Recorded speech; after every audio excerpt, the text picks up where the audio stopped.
Hello, everybody. Thank you for tuning in to the PG Show, where we talk about all things college football. And listen, I know if you guys are familiar with the channel, normally I talk a little bit more OU football. And recently, it's probably been a good split between Colorado and Oklahoma. But as I'm getting back from a Christmas party tonight, got a lot of news about the recruits, some really big time recruits that were on campus today for Colorado and Coach Prime. We got to break it down and we got to talk about it because some of this is exciting. It's interesting. There were a lot of visits that were canceled, a lot of visits that were, made last minute. So we got to talk about it.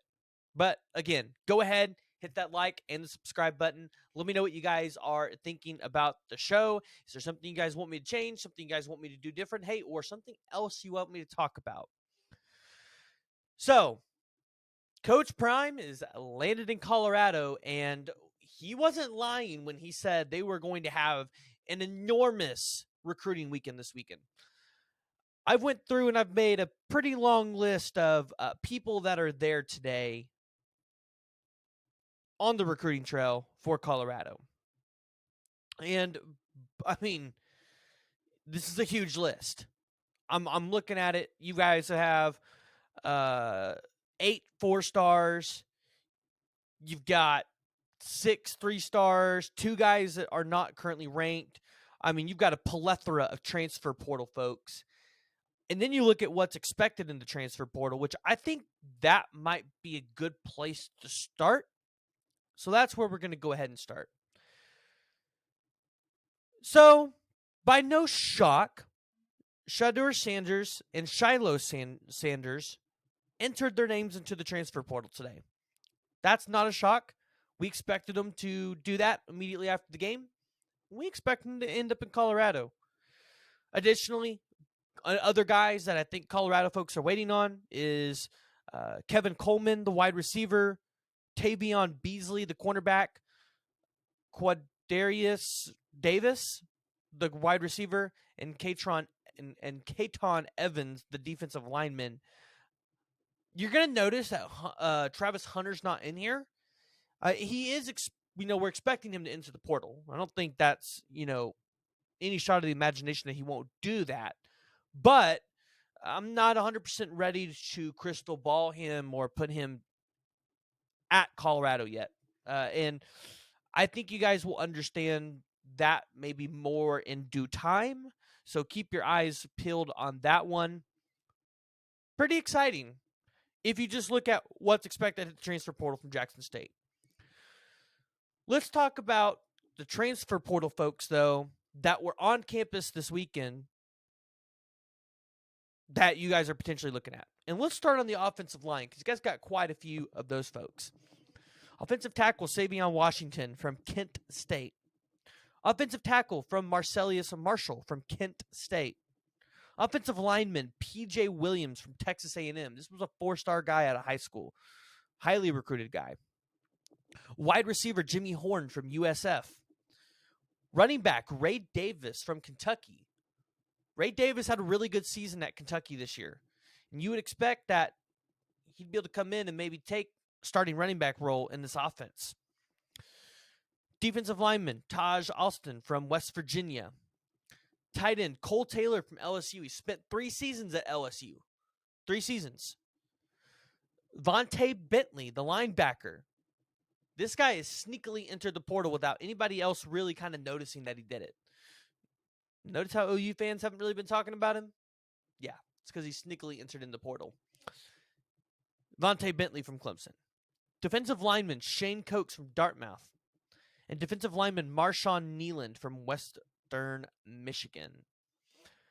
Those are the guys that are currently in the transfer portal that are there this weekend that we know and are confirmed.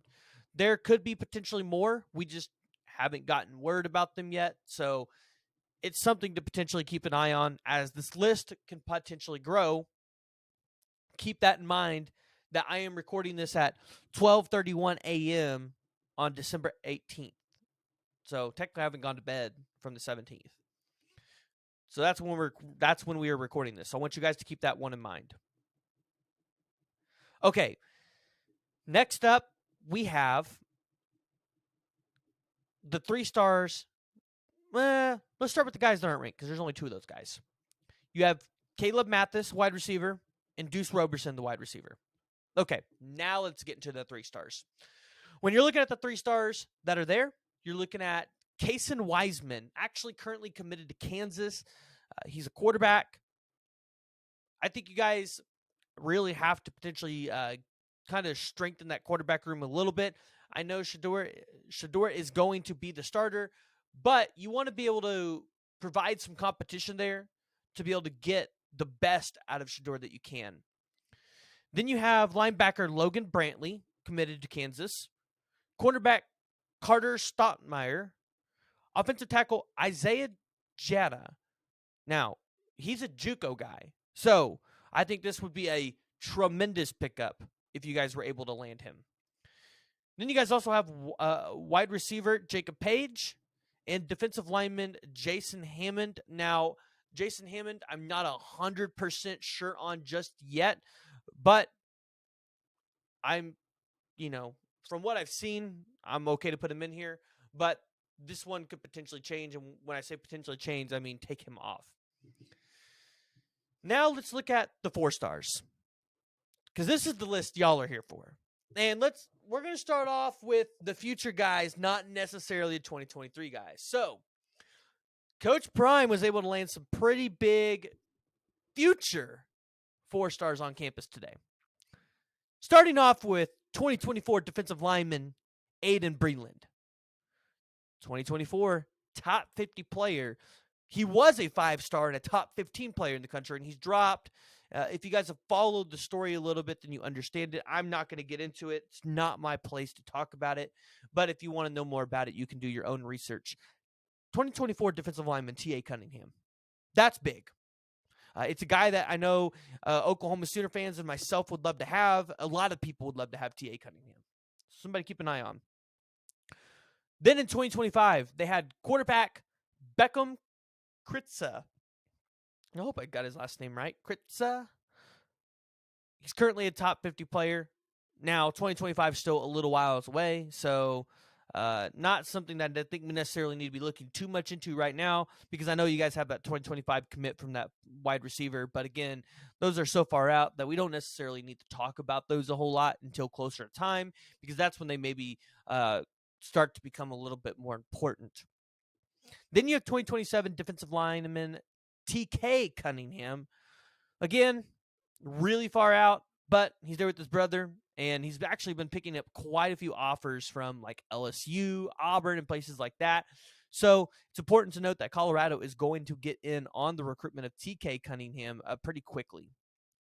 Now, let's look at the 2023 4 stars, because the 2023 4 stars, you guys got quite a few of them here this weekend.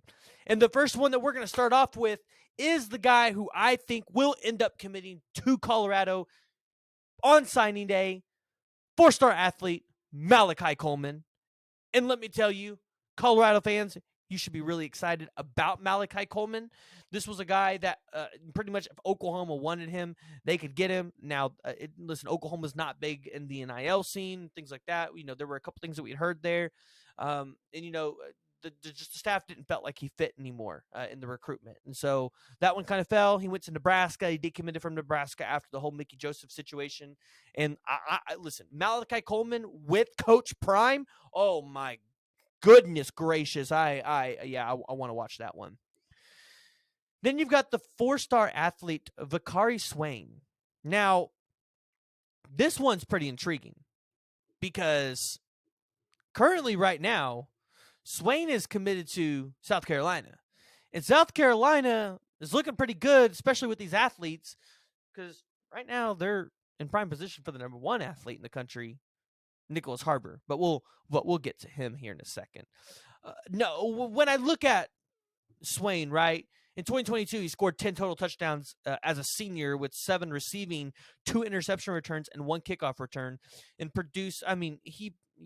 this is a guy that when you look at it in high school, he did everything. He did everything across the board on the offensive side and the defensive side of the ball. Had 43 tackles, 1 forced fumble, 2 fumble recoveries, 6 interceptions, 2 interception returns for a touchdown. On the offensive side of the ball, I mean, like I said, just a complete and absolute monster. This is a guy that you guys should be 100% excited about.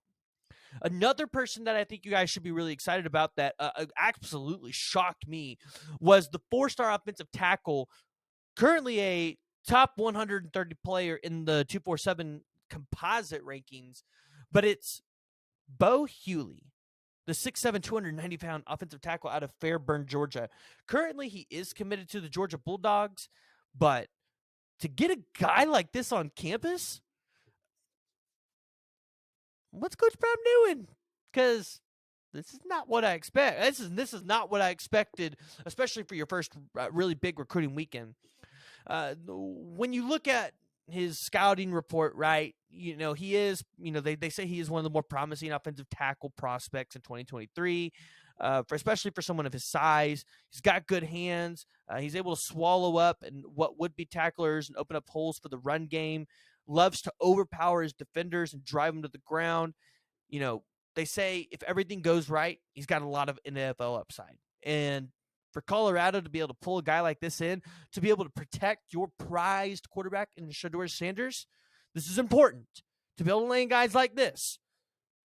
Now, let's move on to the next one. And if you guys have been paying attention, you guys know I put out a video on this one specifically because this one I think is really big. And it's the 4-star edge rusher, Tahu Siliakana. He's not there tonight on Saturday because I haven't not been to bed yet. So I'm going to count this as Saturday still. And when I go to bed and go to sleep, then it'll be Sunday. But Tahu Siliakana is expected to take an unofficial visit to Boulder. Here's why that's important. It doesn't matter what team you love. Follow the unofficial visits in recruiting. Why is that? Official visits are great. I would love to take official visits. Official visits are paid by the school, not paid by the player and the families. For a player to pay out of pocket to go somewhere, and a guy like Tahu Siliakana to pay out of pocket to go to a school that was 1-11 last year, that's pretty important. Not saying he's going to flip. Because right now, I think a lot of people believe that this man is going to be a Sooner on signing day, which is when we expect to hear him make a decision. He's going to go take this unofficial visit, and he's going to use the rest of the time to think it through, which he should. This is a big decision. This is a huge decision. But I will always tell you, follow the unofficial visits. So right now, this is the summary and the compilation of players that we have that were on campus this week for just the ginormous recruiting weekend that Colorado had. But I want to get into some 2023 5-stars that you guys need to watch. Okay, so here's the deal here. There's some huge 5-stars that I think you guys need to watch, and here's the reason why. And not necessarily just 5 stars. You could technically count this for some 4-star guys, and we can get into that here in a second. Some 4-star guys I think you need to watch. But we're going to mainly focus on the 5 stars real quick. December 21st is early signing day. Be watching for the players that don't sign with the team on the 21st. Because Deion Sanders, Coach Prime, he's just now getting back from Jackson State. Which means he really hasn't had a whole lot of time to be just throwing out offers all over the place. So, what does this mean for Colorado fans and for Coach Prime? On December 21st, you're going to find out what players do and do not have their decisions made up. And for the ones that don't sign on December 22nd, those are the players that you really start going after. Those are the 5 stars that you really start attacking, because those are the ones that you might have a really good shot with, because their decision's not made up, or maybe they're waiting for an offer from a school like Colorado. and from a guy like Deion Sanders. And some 5 stars that I think you guys need to keep an eye on. Offensive tackle Caden Proctor. Now, he was on an unofficial visit to Alabama this weekend, but we know that the offer's been thrown out there from Coach Prime. And this is somebody I 100% certainly think if he does not sign on the 21st, Colorado has an immensely good shot for him. Another guy that I think you guys really need to keep out for, cornerback Desmond Ricks. Why not? Because Deion Sanders, one of the best DBs we've ever seen, flipped the number 1 player in the country last year in Travis Hunter. Why can't he do it for Desmond Ricks? And I could totally see Desmond Ricks playing for Coach Prime in Boulder, Colorado. Could totally see it. If he doesn't sign on the 21st, I'd be watching this one. Additionally, you got to be looking out for defensive lineman Peter Woods, currently committed to Clemson. This guy's a monster, an absolute monster, which is the reason why he's at Clemson. Clemson gets guys like this, especially on the defensive line. Look at what they got in Brian Breesy. Additionally, another guy, and the last 5-star I really think you guys need to watch is Hakeem Williams. 5-star, currently committed to Florida State, from the state of Florida. And I absolutely believe that Deion Sanders, Coach Prime, is going to use his name, Prime Time, and recruit the state of Florida at an extremely high level. And it's going to start with a guy like Hakeem Williams. Now, earlier, I did, in another video, talked about tight end Deuce Robinson. I would still be interested to see if he could potentially start swinging in the direction of Colorado. But somebody in our group chat, and then I saw a couple of you guys bring it up on the here on the YouTubes, on the comments, but there's a chance that Colorado does not have a baseball program. So, yeah, I that one's probably a little bit more of a stretch. But I wanted to go ahead and keep that one out there and acknowledge it, that I did hear what you guys were saying, and I did make a mistake on that one, so I do apologize there. But as far as 4-stars go, listen, this is still wide open, and they can still put together a pretty good class just of 4-stars alone. One of the guys that I think you guys really need to be watching out for and potentially flipping is the 4-star edge rusher committed to Oregon right now, in Blake Purchase. He's from Colorado, the best player in the state of Colorado, and there's a really good chance that you guys could potentially flip him. He has mentioned that if Coach Prime ended up in Boulder, that he would give Colorado another look. Another guy that I think you guys could potentially get in on the recruitment on is defensive lineman, 4-star defensive lineman, top 100 player, Jordan Hall, out of Jacksonville, Florida. Another tremendously athletic dude, strong, powerful, got a lot of upside, explosive off the defensive line. He's going to be able to help you fight in the trenches there, which is what you're going to need. I'm not sure that a lot of the guys from Jackson State are going to be able to fight in the trenches in terms of Power 5 style ball. Now, I might be completely wrong, and you guys might kill me and crucify me for saying that, but that's just my personal thoughts there. Additionally, I think you guys are in a good spot for 4-star cornerback Roderick Pleasant out of Gardena, California. Another top 100 player. I just look up and down the board, and I see many 4-stars that are not committed that, hey, December 21st rolls around, we could see these guys in a Colorado uniform, especially if they're on the West Coast. So go ahead, jump down in the comments below. Let me know what you guys are thinking about Coach Prime to Colorado. I mean, that's really what this video is about. Coach Prime to Colorado. He's there. The transfer portal's wide open. Just does Travis Hunter land in Colorado? And I know that's probably the question on a lot of people's minds. So let me know what you guys' thoughts are. Peace.